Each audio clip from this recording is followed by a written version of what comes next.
back. It's been a while since I've posted here. I've been busy with work and just busy with events. In-person regionals have come back, and me and my mates went along to a couple the weekend just gone, and I managed to take 7th place at Canterbury. It was about 123 players, I believe. My last score was X11, or 5 wins, 1 draw, 1 loss. So I definitely could have played a lot better, and definitely looking to play like some different tech options going into the future.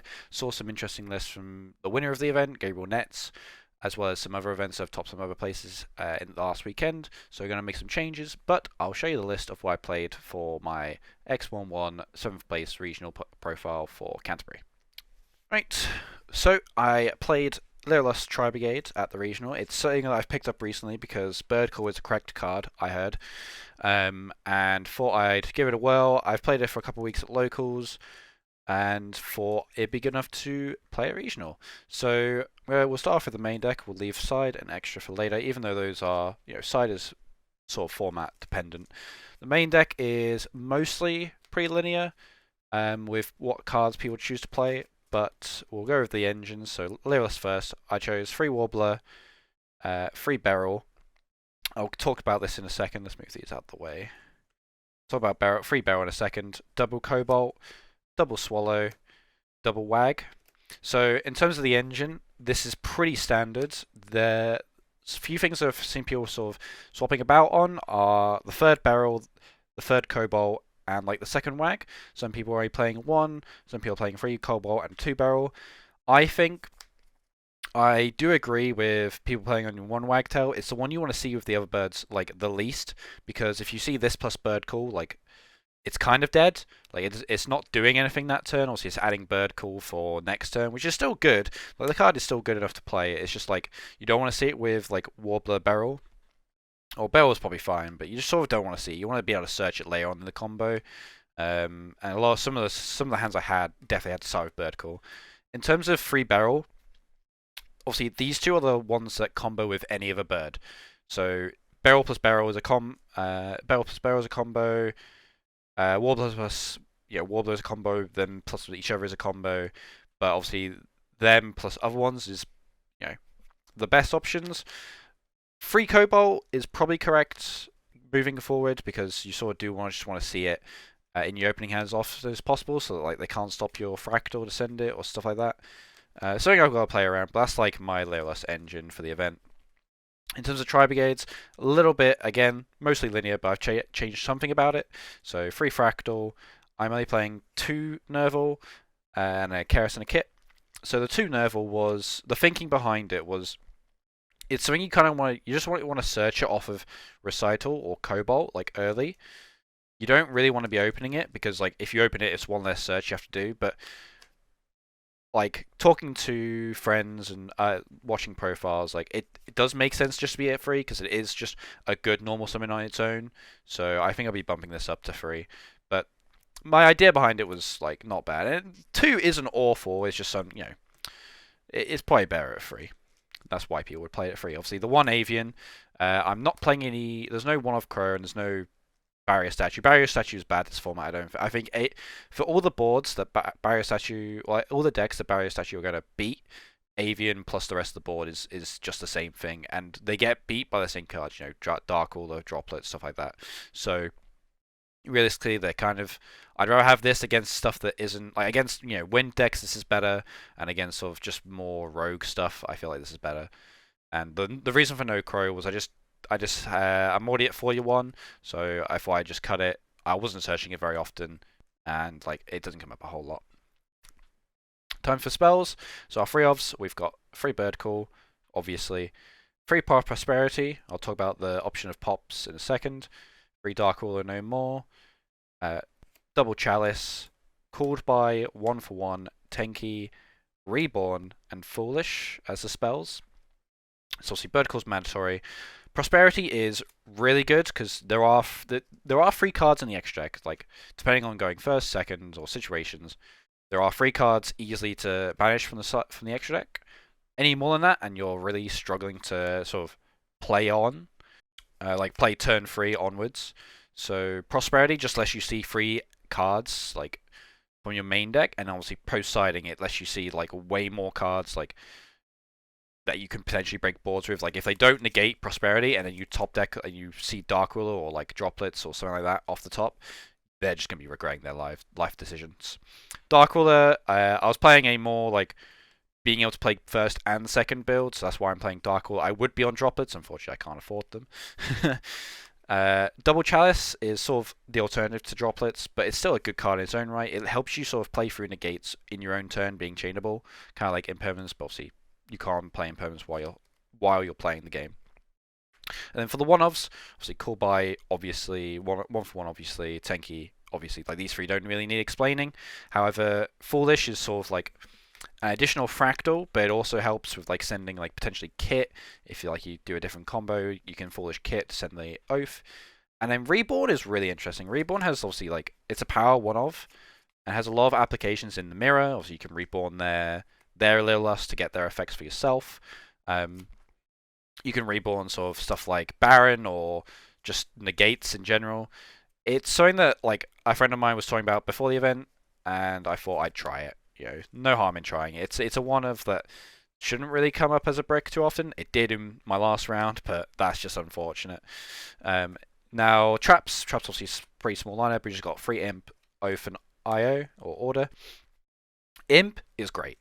Whenever I drew Imp, it did so much for the deck, and I don't regret it at all. This is honestly a card that I don't think I would ever cut from the list. I think it's just got so many applications going first and second. Against PK, it hits the Verte or the Dagda.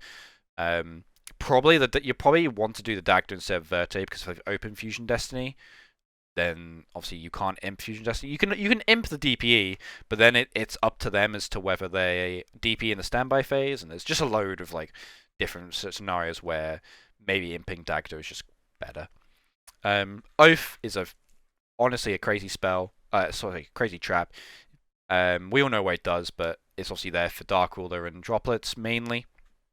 But if they start playing into the board, you can potentially use it on a field spell or something like that. If they obviously haven't Dark Ruler or Droplets to you immediately. And IO is just crazy. IO is such an annoying card. It needs to be banned.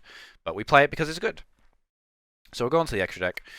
We'll go real quick through this because this is really there's one non-standard card in here. So we've got Double Recital, Ensemble Blue, and Nightingale as the Lyrilusc cards. Literally no need to explain any of those. We've got F-Zero and Draco Future. Again, no need to explain them. Downed. I always call this Akashic. Akashic is the link. Downed and Zeus. Again, no explanation needed. Ferigi and Double Shirag. So some people call this a flex spot. I wouldn't agree. I think you need the second one for playing turn 3 and onwards because you have to use the first one in the Oath combo.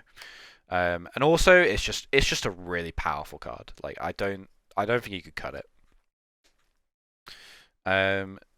DDL, Samorg, and Salamangreat. Salamangreat? That's not the card. Amaraj. So obviously combo, and then this helps you make combos. Like this being in the extra deck means some hands do become a combo. Like Beryl plus any bird becomes a combo due to Amaraj. That is in Warbler, obviously. So it's just a card that I wouldn't cut. And obviously, like if you use Tri-Brigade's effects, it's not awful because you can just use this effect, get off the board, and then fill the extra monster zone. Not ideal, but if the difference is between opening Nerve One doing nothing or opening Nerve One having somewhat of a play, then And the only non-standard card is Win, the Win Channeler. So obviously, I'm not going to take credit for this. This was my friend Joseph Ray's idea over on Team Shift. He talked to me about this card like before the event, and this was just a third recital beforehand. No, that's not Nightingale. It's just a third recital beforehand, and I barely made the third recital. So like, in terms of making it, it came up once or twice. But the idea is like you can summon birds in the mirror, you can summon Baron against Swordsoul. Like it's got quite a few targets to summon. So for effectively like a Power Prosperity target, it made the most sense to play something that wasn't a recital. Like the third recital does sometimes come up. It's just a case of making the call at the end of the day. Now, in terms of side obviously is event specific and format specific. So this format, I for obviously Droll, very good card. It's going to blow out birds completely, and it's got a few other applications because of other decks. But it's just a blowout against birds really. Then obviously I'm playing the Free Featherstorm. This card's VFD on crack because it's a trap card. You do need to control a winged beast for it, but obviously that means that sometimes even brick hands go normal summon, like normal summon set, and then boom, you get another turn out of it. So the card's crazy. I'm not maining it because I don't think it's crazy enough. Like, your board going blind turn 1 or game 1 is good enough where you shouldn't need this, and so I'd prefer to play stuff like Darkwater and stuff to break boards.